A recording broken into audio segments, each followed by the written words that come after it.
चलिए आज जो हम बात करने वाले हैं लिटरेरी टर्म्स में वो है आपका ह्यूब्रिस। आखिरकार हम ह्यूब्रिस किसे कहते हैं ज़रा देखेंगे, यानी ह्यूब्रिस का क्या मतलब है। तो ह्यूब्रिस का जो मतलब होता है वो होता है एक्सेसिव प्राइड, एक प्रकार से मतलब अत्यधिक घमंड होना। तो इसका जो प्रयोग है, जो राइटर्स हैं, लेखक हैं, वो अपने मतलब लेखन में प्रयोग करते हैं और वो इसलिए करते हैं ऐसा दिखाने के लिए कि जो अत्यधिक घमंड है, जो मेन कैरेक्टर होता है उसमें उसका क्या है, पतन का कारण बनता है। ठीक है, इस तरीके से वो अपनी कहानी को सजाने की मतलब कोशिश करते हैं और ऐसा ज़्यादातर किस में इस्तेमाल होता है, ट्रेजेडीज़ में इस्तेमाल होता है। ट्रेजेडीज़ में मान लो ऐसा कोई ना कोई उनको अपना मतलब अहंकार रहेगा अपनी चीज़ का, या फिर उनके अंदर ऐसी कोई कमी रहेगी जो उनके पतन का कारण बनती है। वैसे हिब्रिस का मतलब एक्सेसिव प्राइड से ही है, यानी एक प्रकार से अत्यधिक घमंड होना। तो ज़रा देखते हैं क्या मतलब है। और ह्यूब्रिस इज करेक्टर ट्रेट, ये क्या है, ह्यूब्रिस एक करेक्टर ट्रेट, यानी ये क्या है, एक करेक्टर का व्यवहार है, यानी जो चरित्र होता है, व्यक्ति होता है, उसका क्या होता है, व्यवहार होता है। दैट फीचर्स एक्सेसिव प्राइड, जिसमें क्या विशेषता होती है, एक्सेसिव प्राइड यानी अत्यधिक घमंड होना, और इन्फ्लेटेड सेल्फ कॉन्फिडेंस या फिर ओवर कॉन्फिडेंस होना। इन्फ्लेटेड मतलब बढ़ा हुआ आत्मविश्वास, तो वो किस में आता है, तुम्हारे ओवर कॉन्फिडेंस में। और आपने देखा होगा जनरल बेसिस पर भी ओवर कॉन्फिडेंस में क्या होता है, आदमी मतलब मार खा जाता है। ठीक है, जो वो करना चाहता होगा ही नहीं, तो ओवर कॉन्फिडेंस में हमेशा नुकसान हो जाता है। तो वही चीज़ जो है लेखक जो है अपने राइटिंग में इस्तेमाल करते हैं, और वो इसी चीज़ को दिखाने के लिए कि ओवर कॉन्फिडेंस लाने से या फिर अत्यधिक घमंड करने से किस प्रकार जो मेन कैरेक्टर है उसका मतलब पतन हो जाता है, उस चीज़ को दिखाने के लिए ह्यूब्रिस का मतलब जो है प्रयोग करते हैं राइटर्स। आगे है leading the protagonist to disregard a divine warning और violate an important moral law. क्या मतलब है, लीडिंग यानी ऐसा अगर उसके अंदर ऐसी क्वालिटी है, एक्सेसिव प्राइड है, अत्यधिक घमंड है या फिर ओवर कॉन्फिडेंस है, तो लीडिंग द प्रोटैगनिस्ट, वो प्रोटैगनिस्ट को ले जाता है, यानी जो मेन कैरेक्टर है, टू डिसरिगार्ड, वो क्या करता है, अ डिवाइन वार्निंग, जो अलौकिक चेतावनी है उसका भी अनदेखा कर देता है, और violate and important moral law, और जो नैतिक मतलब नियम कायदे कानून हैं उनको भी क्या कर देता है, उनका भी वो अनदेखा कर देता है, जबकि मतलब ऐसा नहीं होना चाहिए। और जब वो ऐसा करता है तो उसी यही चीज़ें उसके पतन का कारण बनती हैं। आगे as a literary device, literary device के रूप में यानी साहित्यिक विद्या के रूप में hubris is commonly exhibited by a tragic hero as his tragic flaw और हेमार्सिया। क्या मतलब है, ह्यूब्रिस इज कॉमनली एग्जिबिटेड, यानी जो ह्यूब्रिस है वो मतलब होता है किसके द्वारा, ये मतलब होता है by tragic hero, tragic hero के द्वारा, यानी जो त्रासदिक हीरो है। मैंने बताया ना ट्रेजिडी में इनका ज़्यादातर इसका इस्तेमाल होता है ह्यूब्रिस का। एज इस ट्रेजिक फ्ला, उसका क्या होता है, एक त्रासदिक दोष होता है, फ्ला मतलब दोष, और हेमार्सिया का मतलब भी वो होता है एक चारित्रिक ऐसा दोष होना जो उसके पतन का कारण बनता है, उसको भी हम हेमार्सिया कहते हैं। और इसका प्रयोग मतलब अधिकांश ट्रेजिडीज में ही प्रयोग होता है। इसके अलावा द एक्सट्रीम प्राइड और arrogance of hubris often consumes a character, वही बात है, एक्सट्रीम प्राइड मतलब अत्यधिक घमंड होना या एरोगेंस होना, ऑफ ह्यूब्रिस यानी ह्यूब्रिस का, ऑफन कंज्यूम्स आ करेक्टर, वो क्या करता है, यानी करेक्टर का पतन कर देता है, उसको खा जाता है। Blinding him to reason and resulting in his ultimate down, क्योंकि वो किसी भी कारण के लिए क्या है, अंधा हो जाता है, उसे कुछ नहीं दिखता, परिणाम ये होता है कि resulting in his ultimate downfall, और उसका क्या हो जाता है, डाउनफॉल हो जाता है, यानी पतन हो जाता है।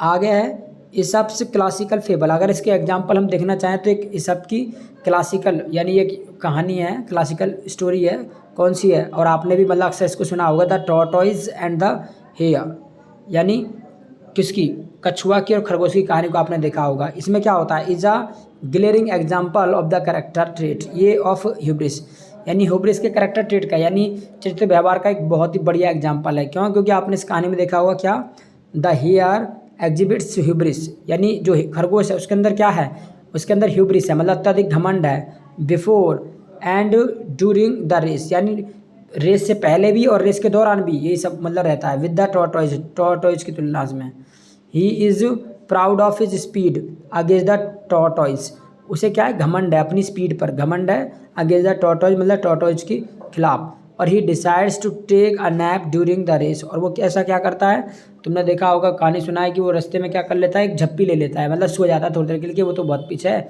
मैं बाद में मतलब चला जाऊँगा।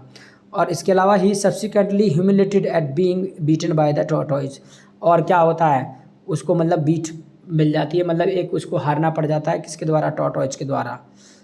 This result is the consequence of his hubris, और ये किसका परिणाम है, किसका कॉन्सिक्वेंस है, ये उसी का कॉन्सिक्वेंस है, उसी का परिणाम है जो उसके अंदर ह्यूब्रिस क्वालिटी है, यानी अत्यधिक घमंड होना। तो अत्यधिक घमंड में आदमी क्या होता है, मतलब इसी प्रकार से मारा ही जाता है। तो ये चीज़ जो है राइटर्स अपने लेखन में प्रयोग करते हैं, अपने राइटिंग में इसका प्रयोग करते हैं, यानी मेन कैरेक्टर के पतन को दिखाने के लिए कि अगर अत्यधिक घमंड है तो मेन कैरेक्टर का पतन कैसे होता है। इसके अलावा दो यद्यपि pride is often used as a synonym for hubris, हालांकि प्राइड शब्द का प्रयोग मतलब एक सिनोनियम के रूप में होता है ह्यूब्रिस के लिए, लेकिन फिर भी क्या है, लेकिन अगर हम इसकी बात करें तो ह्यूब्रिस की और प्राइड की, तो there are differences between the two, इन दोनों के बीच में डिफरेंस भी है, ठीक है। भले इसका सिनोनियम के रूप में प्रयोग होता है, क्यों, क्योंकि hubris indicates an excess of pride, यानी जो ह्यूब्रिस का मतलब है वो है अत्यधिक घमंड से, जबकि मतलब कॉन्फिडेंस है या फिर सेल्फ इंपॉर्टेंस है, मतलब अपने आप को ज़्यादा महत्व देना या ओवर कॉन्फिडेंस में लाना, ह्यूब्रिस का मतलब ये है। बल्कि प्राइड का क्या मतलब, pride in its authentic nature, ये क्या है, एक ऑथेंटिक नेचर है, एक प्रमाणित स्वभाव है, इज कंसिडर्ड पॉजिटिव, जिसको पॉजिटिव वे में लिया जाता है, एंड ऑल्सो डिज़ायरेबल, और ये क्या है, एक डिज़ायरेबल है, इसको मतलब सब एक्सेप्ट कर लेते हैं। क्यों, क्योंकि इसका जो लोग प्रयोग करते हैं वो अपने ऊपर गर्व महसूस करने के लिए, तो एक पॉजिटिव वे में है। Pride is associated with the self confidence, मतलब वही बात है, ये अपने आत्मविश्वास के लिए है। प्राइड शब्द का प्रयोग हम करते हैं सेल्फ मतलब कॉन्फिडेंस के लिए, जबकि ह्यूब्रिस का किसके लिए है, ओवर कॉन्फिडेंस के लिए है, यानी अत्यधिक मतलब कॉन्फिडेंस होना। तो ऐसी चीज़ें क्या है, वो नेगेटिव ही हैं, बेकार है। तो ह्यूब्रिस्टिक प्राइड, जो ह्यूब्रिस्टिक प्राइड है, जो घमंड वाला जो गर्व है, वो क्या है, इज कंसिडर्ड नेगेटिव, उसको नेगेटिव के रूप में लिया जाता है, और अनडिजायरेबल, और उसे कोई भी मतलब इच्छुक नहीं है। एज अ करेक्टर ट्रेट के रूप में उसे कोई स्वीकारेगा नहीं। Hubris is characterise by low, internal self esteem, arrogance, egotism and even shame. तो इसको जो मतलब ह्यूब्रिस को जो परिभाषित किया जाता है, उसके किसके द्वारा किया जाता है, लो इंटरनल सेल्फ स्टीम, यानी उसके अंदर जो एक कैसा भाव है, एक लो इंटरनल वाला भाव है, घमंड वाला भाव है, ईगो वाला भाव है, ठीक है, उसी के द्वारा मतलब ह्यूब्रिस को प्रेजेंट किया जाता है। तो ह्यूब्रिस मतलब एक है, एक कैरेक्टर के अंदर ऐसा ट्रेट होना, एक ऐसा व्यवहार होना जो एक्सेसिव प्राइड है, मतलब अत्यधिक घमंड है, जो उसके क्या बनता है, उसके मतलब जो है पतन का कारण बनता है कैरेक्टर का। तो इस तरीके का एग्जांपल आप देख सकते हैं कि ह्यूब्रिस इन फिक्शन कैरेक्टर, जैसे डॉक्टर फॉस्टस का एक कैरेक्टर है डॉक्टर फॉस्टस में ही, इसी तरीके से कैप्टन अहाब है इन मॉबी डिक, मैकबेथ में मैकबेथ का कैरेक्टर हैगा। ये सारे कैरेक्टर कैसे हैं, ये ऐसे कैरेक्टर हैं जो अपने ही घमंड के कारण इनका पतन हो जाता है। ठीक, बढ़ते हैं आगे देखते हैं नेक्स्ट क्या है, मोटिव। आखिरकार मोटिव का क्या मतलब है। अगर मोटिव की बात करें तो ये मोटिव शब्द आपने वैसे भी सुना होगा। तो मोटिव का मतलब होता है कि भाई तुम्हारा क्या मोटिव है, मतलब तुम्हारा मूल भाव क्या है। तो मोटिव का मतलब होता है मूल भाव होना, यानी कोई भी कहानी है उसका मूल भाव क्या है। तो कैरेक्टर्स मतलब जो राइटर्स हैं, जो लेखक हैं, वो क्या है, मोटिव का भी प्रयोग करते हैं अपने, क्योंकि लिटरेरी टर्म है, इन सब का प्रयोग ड्रामा लिखने में, कहानी लिखने में किया जाता है। तो मोटिव का भी वो प्रयोग करते हैं। मोटिव का प्रयोग क्यों करते हैं, क्योंकि मोटिव से ये पता चल सके कि मूल भाव क्या है। और मोटिव को दिखाने के उनके कई तरीके हो सकते हैं। वो इमेज के माध्यम से मोटिव को दिखा सकते हैं, आइडियाज़ के माध्यम से, साउंड के माध्यम से, वर्ड्स के माध्यम से, किसी के भी माध्यम से वो मोटिव को दिखा सकते हैं। इसके अलावा इसी के सिमिलर चीज़ होती है एक थीम, यानी मोटिव के सिमिलर एक चीज़ है थीम, लेकिन मोटिव और थीम मतलब अलग अलग है दोनों, ठीक है। हालांकि दोनों दिखने में एक जैसी होती है, लेकिन दोनों चीज़ें अलग अलग है। क्यों, क्योंकि मोटिव ही क्या है, मतलब मोटिव जो है थीम से छोटा है, जो थीम को मतलब बढ़ाने में मदद करता है, जो थीम को मतलब स्पष्ट रूप से मतलब एक्सप्लेन करवाने में क्या करता है, मदद करता है मोटिव। तो मोटिव एक ऐसी चीज़ है जो राइटर के द्वारा प्रस्तुत किया जाता है, इमेज के माध्यम से हो सकता है, वर्ड के माध्यम से हो सकता है, इसके अलावा साउंड के माध्यम से किया जाता है, और उसको बार बार रिपीट किया जाता है। जैसे कि अगर हम व्यवहारिक तौर पर जानना चाहें, मान लीजिएगा कोई भी मूवी है, जैसे मान लीजिएगा आपने, मैं तुमको एक वैसी कहानी बता रहा हूँ जो आपने हमेशा देखी हो। जैसे कि मान लीजिएगा एक चिराग है, मान लो तुमने अलिफ लैला वगैरह आती थी वो, तो उसमें आपने जादुई चिराग के बारे में देखा होगा। तो जब उसका मतलब मोटिव, जो मूल भाव दिखाना होता है चिराग के ऊपर है, मतलब जो भी कहानी है वो चिराग के ऊपर है, तो बार बार उसमें चिराग को दिखाया जाता है, बार बार इमेज के माध्यम से आपका मतलब बार बार ध्यान किस पे जाएगा, चिराग पे जाएगा। तो उसी केस में उसी को हम जो है मोटिव कहते हैं। ये मोटिव है, मतलब चिराग को बार बार मतलब दिखाया जा रहा है, उसका मूल भाव है चिराग। लेकिन थीम क्या है, थीम वो है जो उसकी पूरी घटना घटित हो रही है कि भाई चिराग का क्या उद्देश्य है, मतलब क्या विषय वस्तु है। विषय वस्तु ये है कि भाई वो अलादीन को मिलता है और अलादीन उससे जो है अपनी इच्छाओं की पूर्ति करता है, ठीक है। एक और दूसरा बैड कैरेक्टर है, उसको वो लेना चाहता है लेकिन वो उसे गलत काम के लिए इस्तेमाल करना चाहता है, जबकि जो वो है अलादीन है उसके लिए वो सही काम के लिए इस्तेमाल करना चाहता है। तो मोटिव क्या हो गया? मोटिव हो गया आपका जो जादुई चिराग है। और थीम क्या होगी? थीम मतलब जो उसमें घटनाएं घटित हो रही हैं, उनका जो केंद्रीय विचार है, जो मतलब सेंट्रल आइडिया है, ठीक है, उसी को हम जो है केंद्रीय विचार को ही हम थीम कहते हैं। तो ज़रा देखते हैं और क्या है। मोटिव इज़ एन ऑब्जेक्ट और आइडिया। ये क्या है? एक ऑब्जेक्ट है, एक आइडिया है, ठीक है, एक विचार है।